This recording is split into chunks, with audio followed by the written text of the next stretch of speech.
Gubernur Sulawesi Selatan sebagai bukti bahwa ada ribuan, ada jutaan di seluruh Indonesia yang kemudian akan terancam dan kandangnya tutup dan dibatkan harga pakan dan harga DOT dan jagung yang kemudian melanglang buana harganya.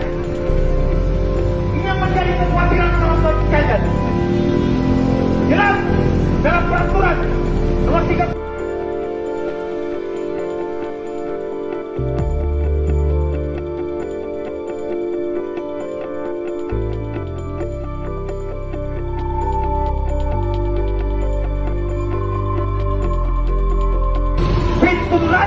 Bapak Gubernur Sulawesi Selatan sebagai bukti bahwa ada ribuan, ada jutaan di seluruh Indonesia yang kemudian akan terancam dan kandangnya tutup dan dibatkan harga pakan dan harga DOT dan jagung yang kemudian melanglang buana harganya.